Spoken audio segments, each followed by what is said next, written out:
It's Jane and a Jay from Beyond, and today we're speaking to you from the old courthouse in Old Whitby. That's great. Actually, what a historic building. I noticed when we pulled up here, there's a plaque. It says actually 1867. So there's a lot of history here. It's really a great spot. I've never been here before. So today's topic Is fittingly ethics in real estate. So did we choose the courthouse for purposely? That's why we chose the courthouse today. Okay, great. So there was an email that was sent out to all realtors from TREP, and apparently there's an issue. And the issue is some agents, it could be a lot of agents, are showing properties or taking preference to properties with higher paying cooperating commissions. And the ones with less, they're actually purposely ignoring or not sending those listings to the properties. Oh my God. Yeah, it's not permitted, not under REBA and not under the law.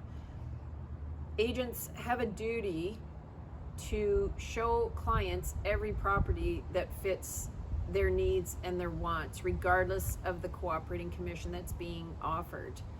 And to do otherwise really is a slight on the whole industry and affects the reputations of all of us. Yeah, it's like, to even hear that, I mean, starting out in this business, okay, cooperating commissions, you see it, there's standards. Not even 1 second of my time did I think about withholding properties from my clients.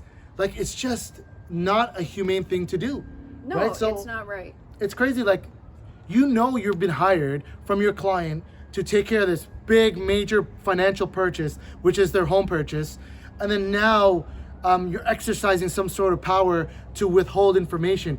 I really am happy about the fact that this information is now public. Mm-hmm. A lot of data is now public, and the consumer is not the consumer that was like maybe even 5 years ago.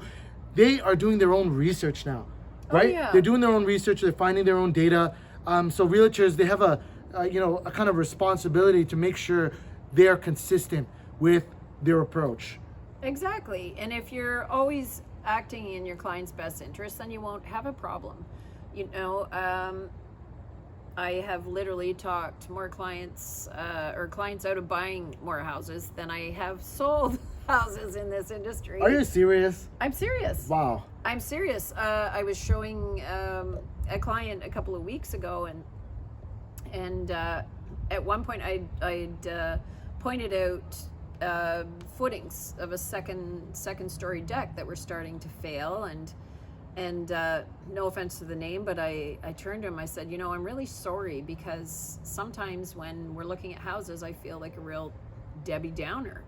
And he said, well, what do you mean? I said, well, I feel like I'm always pointing out more deficiencies to you. And he said, no. He said, that's why I love working with you, because you tell me and show me things that I don't know about. But that is our responsibility as real estate agents. Everybody knows I preach about the background research, but also when we're looking around, it may seem that we're just having a nice little walk around a house, and clients will see us talk about, look at the windows, look at the view, look at the yard. But really, what a conscientious realtor is doing is measuring the workmanship in the house and looking for issues, looking for material defects that the client should know about, or maybe looking for signs of latent defects, of things that will end up costing the client money. I had a young couple, probably about 5 years ago, and they absolutely fell in love with a property, and I refused to write an offer on it. Wow. Yeah, they were not happy with me at all, but I said, why though? What was wrong with it? Well, I saw clear evidence of oil contamination. Oh, okay. Someone had been running, I would guess, some sort of auto repair business there. But I knew it would be very costly for them to do the soil remediation. If they didn't do it, then of course they would get hit on the resale and they would never get their money back out of it. So I refused to write the offer, and I told them that if they were adamant about buying the property, they'd have to find another agent to write the offer. And they were none too happy with me, but I said, I have to sleep at night. I won't put a client in a home that I wouldn't put a family member in. Absolutely. And it's word of mouth, it spreads like wildfire. So it works on the positive end and the negative end. So if you're doing a great job, of course, you're going to get a lot of referrals, right? But if you're doing a bad job and you're doing things out of greed, guess what? They're going to spread your name just as fast, in a negative way, that it's going to ruin your business. Well, right? faster, 10-to-1 ratio. Absolutely. So a lot of realtors out there, they think, hey, I'm going to cut corners, or I'm going to maybe do something that might benefit me, but lo and behold, it kind of turns out to backfire and ruin their business. And trust me, when you have a bad reputation in this business as a realtor that's unethical, you're not going to survive.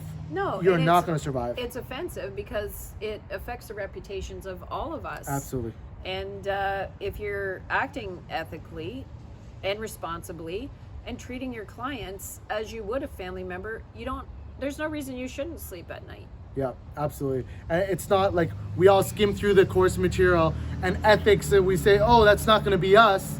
But when you get into the business, you start making money and things going in your favor.